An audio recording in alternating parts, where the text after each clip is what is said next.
और मांग यही है कि ये जो अवैध है इसको तोड़ना चाहिए, बुलडोजर चलना चाहिए। बीएसपी से यही मांग है और ये जो धर्मांतरण करवाती है उसके लिए कार्रवाई होना चाहिए। घोर निंदनीय है। प्रशासन से चाहते हैं कि कठोर से कठोर कार्रवाई हो और यदि आवासीय स्थल पर इस तरह से चर्च बनाकर धर्मांतरित करते हैं तो इसमें बुलडोजर चलाई जाए इस जगह को और इसमें सुलभ शौचालय बना दिया जाए, ऐसे हमारी मांगे हैं। आज इसके बाद होना नहीं चाहिए, हम लोग को ऐसा कार्रवाई करवाना है। जरूरत पड़े तो घर में बुलडोजर चढ़ा दो। है कि यहाँ कोई भी हिंदू या धार्मिक पर्व होता है तो उसको ये लोग बलपूर्वक होने नहीं देते। यहाँ तक कि जो पूजा करने वाले आते हैं उनको भी बैठने उठने रोक टाक किया जाता है इनके तरफ से। हर हमेशा कुछ ना कुछ लगा ही रहता है। ज्योति शर्मा ने ये बोला कि ये मोहल्ले के लोग त्यौहार नहीं मना पाते, पर्व नहीं मना पाते ये महिला के कारण, तो ये तो त्यौहार मनाया जा रहा है, मैं किसी को मना नहीं करती। और ये भी बोला गया कि खिचड़ी भी यहाँ बनने के लिए, तो खिचड़ी भी बन रहा है, ये भी आप देख लीजिए। सारी चीजें तो सब चीज़ सामने है। तो जैसे ज्योति शर्मा आकर और अपने टीम के साथ आई और उन लोगों को सबको बोल रही थी, क्योंकि हमारे लोग बाहर थे, वो लोग बता रहे थे कि वो सबको बोल रही थी कि आप इसके विरोध में बोलो, आप इसके विरोध में बोलो। और हम लोग अंदर प्रार्थना कर रहे थे, ये सबके घर जा के सबको बुला के, अब नहीं बोलोगे तो कब बोलोगे, ऐसे बोल के बुला के वहाँ हमारे विपक्ष बोला गया है। भी पढ़िए, नीचे में लिखा है अगर कहीं पर प्रार्थना सभा हो रही है, आसपास के लोगों को दिक्कत है उससे, या तुम लालच देके कर रहे हो तो उस चीज को बंद करना चाहिए। नीचे के पैराग्राफ में लिखा है, आर्टिकल 25 को खोल के जो बताते हैं ना वो पढ़ो। नहीं, प्रार्थना तो होगा भाई, जैसे सब अपने अपने घर में दुआ प्रार्थना करते हैं वैसे हम भी प्रार्थना करेंगे, हम बंद नहीं करेंगे। जय मसीह की। आज हम आपको दिखाने जा रहे हैं दुर्ग का एक ऐसा मामला जहां शांतिपूर्वक प्रार्थना कर रहे मसीही परिवारों को अचानक निशाने पर लिया गया। और यह सब हुआ सिर्फ झूठ, राजनीति और भड़काने की आदत की वजह से।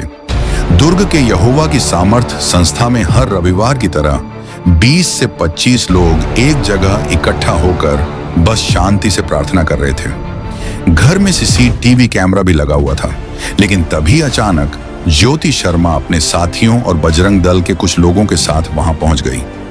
जैसे ही वे पहुंचे, सबसे पहले दरवाजे की कुंडी बाहर से लगा दी गई ताकि लोग डर जाएं और बाहर ना निकल सकें। इसके बाद नारेबाजी शुरू हुई।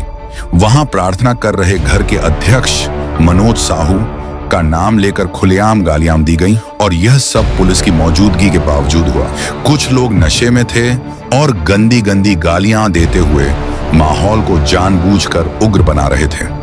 बजरंग दल के कुछ लोगों ने वहां खड़ी गाड़ियों में तोड़फोड़ भी की। यह घटना सिर्फ झगड़ा नहीं थी, ये संपत्ति को नुकसान पहुंचाने का अपराध था। जब पुलिस मौके पर पहुंची तो उन्होंने उसी मनोज साहू पर ही मामला दर्ज कर दिया जिनके घर में शांतिपूर्वक प्रार्थना हो रही थी।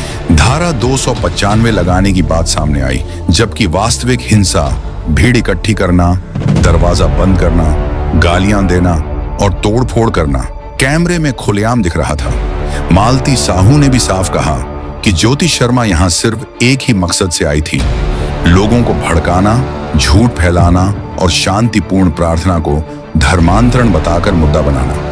हमारा संविधान सभी को अनुच्छेद 25 के तहत धार्मिक स्वतंत्रता देता है। इसका मतलब है कि हर नागरिक को अपने धर्म का पालन करने, उस पर आस्था रखने और अपने तरीके से पूजा पाठ करने का अधिकार है। लेकिन अनुच्छेद 25 किसी को यह अधिकार नहीं देता कि वह दूसरे के घर में घुसकर भीड़ इकट्ठी करे, दरवाजा बंद करे, गालियां दे या डराए धमकाए। कि जो भीम आर्मी का यहाँ पर आते हैं, जय भीम बोलते हैं, वो भीम आर्मी वाले नहीं हैं, वो फर्जी बना के रखे हुए हैं, वो पूरे कन्वर्टेड हैं। वो ईसाई हैं, बिल्कुल ईसाई हैं उन लोग, इसलिए इनके सपोर्ट में आते हैं। अगर उन लोग सही रहते तो सही का साथ देते। कानून मिली थी, यहाँ 30 से 40 लोग हैं और महिलाएं हैं, बाहर से आई हुई हैं और ये बहुत समय से धर्मांतरण का कार्य कर रही है। दुर्ग जिले के बाहर से भी लोग हैं। बिल्कुल, दुर्ग जिले के बाहर से भी लोग हैं। प्रशासन से चाहते हैं कि कठोर से कठोर कार्रवाई हो और यदि आवासीय स्थल पर इस तरह से चर्च बनाकर धर्मांतरित करते हैं तो इसमें बुलडोजर चलाई जाए इस जगह को और इसमें सुलभ शौचालय बना दिया जाए, ऐसे हमारी मांगे हैं। हम लोग ये चाह रहे हैं कि तत्काल इसको सील लगाया जाए और इस घर को तोड़वाया जाए। जमीन अवैध है सुनने में। जमीन अवैध है, हर चीज अवैध है यहाँ। और जो अभी पादरी जो बने हैं यहाँ के, वो खुद एक हिंदू है। ये मंदिर जो बनाने वाली है ना, खुद वही है।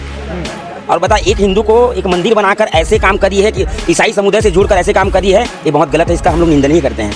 और बहुत हो गया देखते देखते, अब ना, अब जो होगा सटीक होगा। रोको टोको और ठोको, अब ठोको का अभियान प्रारंभ हम लोग करने वाले हैं। आंदोलन का पूरा खेल करवा रही है, उसी के द्वारा ये मंदिर बनाया गया है। और यहाँ के स्थानीय लोग हमें बताए हैं कि यहाँ कोई भी हिंदू या धार्मिक पर्व होता है तो उसको ये लोग बलपूर्वक होने नहीं देते। यहाँ तक कि जो पूजा करने वाले आते हैं उनको भी बैठने उठने रोक टाक किया जाता है इनकी तरफ से। हर हमेशा कुछ ना कुछ लगा ही रहता है।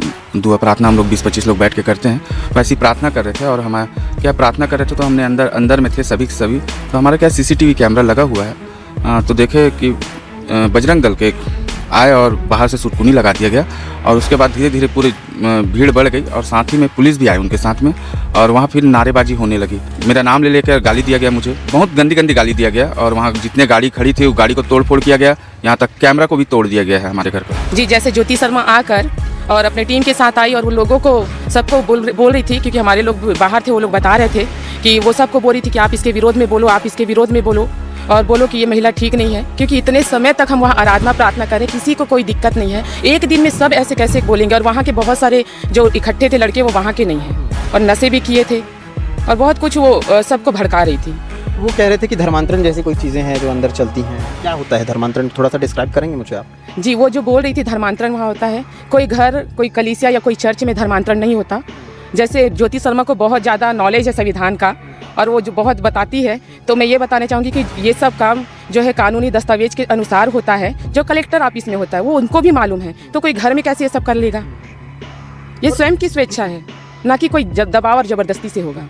वीडियो डाला गया, मैं सुनी कि बोल रहे थे कि ये मंदिर इसने बनाया। हाँ, वो मंदिर मैंने बनवाया। जब मैं मंदिर बनवाई तो कोई बोलने नहीं आया कि वो मंदिर अवैध है, वो जगह अवैध है। लेकिन आज जब मुझे कोई कष्ट था, मैं प्रभु के पास आई, मेरा प्रभु को मैं विश्वास की और मेरे जीवन में, मेरे परिवार, मेरे बच्चों के जीवन में एक अच्छा काम हुआ, स्वास्थ्य में सुधार आया और बहुत सारी चीज़ें जो मुझे प्रभु में शांति मिली। तो अब बोल रहे हैं जब मैं प्रार्थना करी तो वो अवैध है। ये तो गलत है कि मैं बाहर नहीं, अब घर पे। और ये भी बातें बोले गए कि मना करती है, तो मेरे पास कुछ वीडियो भी है जिसको मैं दिखा देना चाहती हूँ कि मैंने कभी किसी को मना नहीं किया।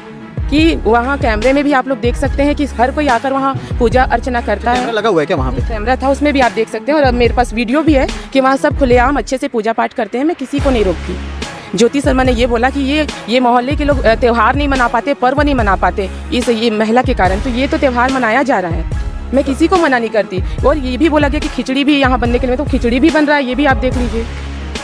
सारी चीज़ें तो सब चीज़ सामने है। तो मैं यही कहना चाहूँगी कि जितने भी ज्योति शर्मा और उसके टीम लोग हैं जो मेरे ऊपर आरोप लगाए, उन सब का मैं खंडन करती हूँ कि बिना जबरन के किसी का भी विरोध करके, उसका अपमान करके उसके गलत अफवाह ना फैलाएं। और मैं ये भी बोलना चाहूँगी कि जितने भी वीडियो में बोला गया वो सरासर झूठ है। और उसी वीडियो में और बोला गया कि ये अपनी बेटी का विवाह संसारिक में की है। मेरी 13 साल की बेटी है और 11 साल का बेटा है, मेरे 2 ही बच्चे हैं, तो ये तीसरा बच्चा कहाँ से आ गया? तो ये सब झूठे बात बोलकर ना फैलाएं, मैं यही बोलना चाहूँगी कि। और उनके सारे बातों का मैं खंडन करती हूँ। और साहू समाज को भी मैं बोलना चाहूँगी कि साहू समाज, जिस समय मेरे बच्चे बहुत तकलीफ में थे, मरने के कगार पे थे, हॉस्पिटल में जब वो पड़े हुए थे, तब तो साहू समाज पूछने के लिए नहीं आया कि बहन आपके बच्चे कहाँ हैं, हम आपकी सुधि लेने के लिए आए हैं। और आज जब मैं अच्छी हूँ, मेरे परिवार अच्छे हैं, हम सुख शांति से हैं, प्रभु में हम प्रेम और शांति से हैं, तो ये लोग आकर हमको परेशान कर रहे हैं। तो इन सारों बातों का मैं खंडन करती हूँ।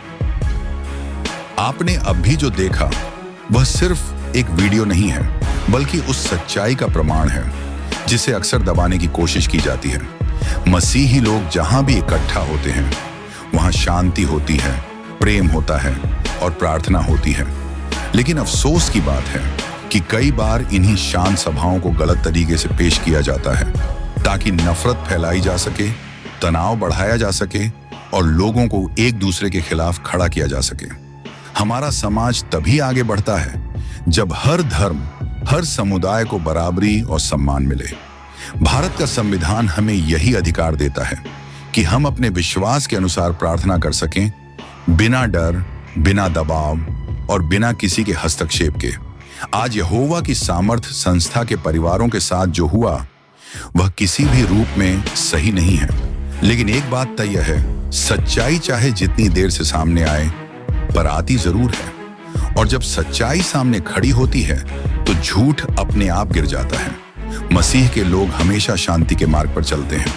आज भी हम उसी मार्ग पर हैं, धैर्य के साथ, विश्वास के साथ और परमेश्वर की सामर्थ पर भरोसा रखते हुए। चैनल को सब्सक्राइब करें, वीडियो को शेयर करें और इस आवाज को मजबूत बनाएं, क्योंकि आपकी एक क्लिक कई परिवारों के हौसले को बढ़ाती है। परमेश्वर आपको आशीष दे।